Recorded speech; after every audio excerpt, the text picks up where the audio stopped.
Hi everyone. On today's episode, I want to talk to you about how to create and maintain a healthy organic pasture. One that doesn't have any chemicals. You haven't any need to kill any weeds or anything like that. But I also want to teach you as much as possible on how I've done mine. And you can see that it's a very, very healthy landscape here. And we have had this farm for 22 years, and excuse my hair, I need a haircut, but we've had this farm for about 22 years plus, and as you can see, we have a very good stand of fescue. Now, I'm fond of fescue. I'm fond of that type of grass, and the reason is very simple. And I want to show you down here next to the lake. We're not weed free. Now, you can see that there's weeds in the mix. You can see a variety of all types of plants. And you can see here where I haven't cut it yet. You're going to see all types of flowers. There's a blackberry vine, a blackberry cane coming up. And this is the way it is all the way up through here, except for if I keep it cut a certain length. This is the secret of fescue. During the time that you're wanting to control your weeds, you want to do it from as soon as the grass starts growing. This is in preparation. I'm saying prepare your pastures before you have allowed animals onto that pasture. This pasture here is ready for animals. Sometimes people put animals onto a pasture much quicker than they should. Your grass needs to have an opportunity to have a good root system to stand strong. Now, we've been keeping this cut for years, but at the same time, I was trusting someone to do the cutting for me when I lived in Florida. This is in North Carolina, and they didn't cut it like I would cut it, and consequently, what happens is the weeds then start gaining dominance. They start growing taller, putting out seeds, spreading. The root system expands. You can see up here where I have the machine to cut it, and I have several machines here on the property. But if you cut fescue, take you down here close. If you cut fescue 4 inches tall, about this tall, this is about 5-6 inches tall, and that's fine too. If you keep fescue cut tall, not too short, then it smothers out all the invasive weeds that cause your pastures or your lawns to have problems and where weeds can spread. Montana enjoys the water here on my lake. The lake is beautiful today, right? Yeah. Now, you'll notice right in here there's a brown area.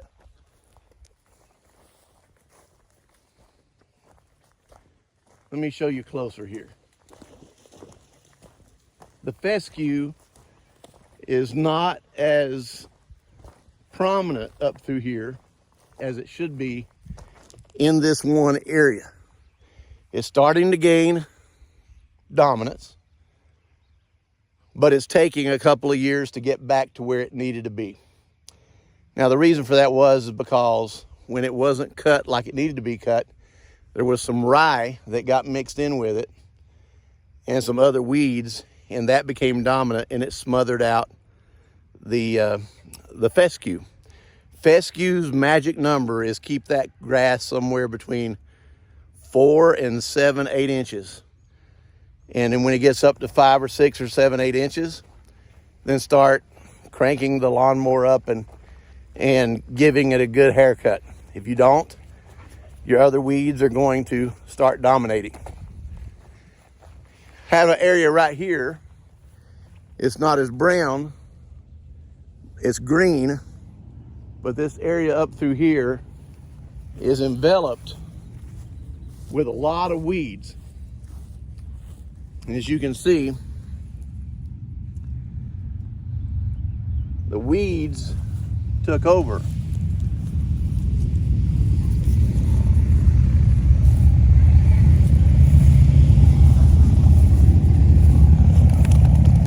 But you can also see that the fescue is gaining back ground.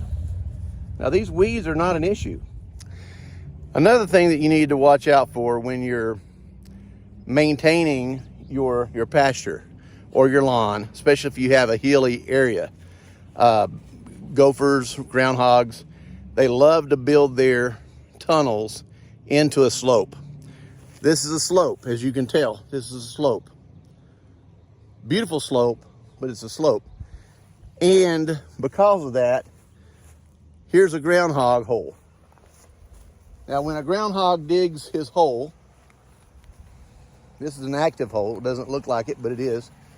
This is an active hole, and there's another one right over there. But this hole here, as you notice, when the groundhogs dig out, they make a mound in front of the hole. And they also throw rocks out that can damage the blade on your mower. Now, that may sound like something minor, but sometimes you can't see the rocks because you're going to be digging into that mound with your blade if you go over it because it's an uneven ground where they've dug out the hole. That's one of the problems with groundhog holes. The other problem with a groundhog hole is you have to watch what you're doing when you walk through the pasture. You could break your ankle or your leg because your leg can go down in there, especially if grass is growing around the opening and you don't see it. It's an older hole that has camouflaged itself with growth. Now, that's you with the potential of getting hurt. Here's another one right here, so you can't see it, but there's another groundhog hole right here. And if I were to step in this not thinking, just like my dog just now did, or your horse were to step into that hole, you're going to have a potential issue. You could lose a horse over a broken leg, and that wouldn't be good. So what you want to do is you want to catch, capture, trap, whatever means necessary to get rid of the groundhogs in your pasture. Now, I am not going to tell you how we get rid of the groundhogs. We won't go into that. I was videoing and I didn't have my video on, and that sounds about right for me. So anyway, as you look down through here, you have a healthy yard, lawn, pasture, whatever you would like to do for yourself. If you're using fescue is a good solution in my opinion because it stays green almost all year long. It doesn't do like Bermuda. It doesn't turn brown and go into dormancy like Bermuda does and some others. It stays green and it looks good most all year long. Now, again, don't cut it too low. If you're baling hay, obviously you're going to let that grass grow on up to where it's about 16 to 24 inches deep, and it's going to seed out. And as it seeds out, you're going to bring in the hay cutters and the hay rakes and the hay baler. You're going to take all that you've cut, you're going to roll it over into a roll of hay, and it's going to be rows through the pasture here. And it's going to sit there in the sun and dry out for a day or two. And then you're going to come in with a hay baler and you're going to pick it up. And there's not going to be any of that. It's almost like raking the lawn after you have cut the lawn. You're not leaving all that dead grass everywhere. When you're baling hay, you leave a good smooth lawn like this in your pasture. If you're not baling hay and you want to get your pastures up to par, the first step is, like I say, Keep your fescue cut about 4 to 6 inches, no lower than that, no higher than 7 or 8 inches before you start cutting. Keep it cut, keep it maintained, keep it trimmed. You can see right here where I haven't cut. You can see right here where I have cut. Where I haven't cut, it's about maybe 3 inches taller. I'm cutting about 3 inches off of this pasture and getting it down to about 4 to 6 inches here. And the machine down here has a higher level of setting. I set it at the very highest, and I'm very, very comfortable with that. Now, if you're baling hay, obviously you want to allow that fescue to grow tall. Hay is no good full of weed. If your hay is as weed-free as possible, you have good hay. But you can't get your hay to that point to where it's worthy to bale unless you go through this process first. If you have a pasture full of weeds like I had, I wanted to control that. I want the fescue to gain dominance, and the only way for the fescue to gain dominance without using chemicals is to cut it at this length, allow it to, you can put some more seed out, you can do some raking and get some seeds started where you have a dominance area of weeds that you want the fescue to get a good new start and give it a little help. Put some more seed down. You can also perforate the soil down through here and add more seed and give it a boost. This right here that you're looking at has never been seeded in the 22 years I've had it. It was seeded before that. This was all grown up in trees. The trees were about 15, 20 foot tall. We had to clean out all this, and under it, the grass started growing automatically, and we've kept it cut since then, and it has gained the dominance the fescue has, except in the areas over the last 2 or 3 years where I had someone cutting for me and they didn't cut it on schedule like they should have, and it caused some of those areas to degrade, and we're having to work those areas back. That's why we're doing this with this area of the farm. So anyway, you can see how well this works. It's a good method. It's a clean method. It's an organic method. Just keep it cut 4 to 6 inches until your fescue dominates. And then you'll be able to have like next year, I'll be able to have a very healthy pasture for hay baling that won't be filled with weeds and briars, and it will be something that I can put up and store in the barn, and I'll be very, very proud to feed the animals with it and not feed them weeds. So if you have goats and you have sheep, it doesn't matter how many weeds, honestly, that's in the hay.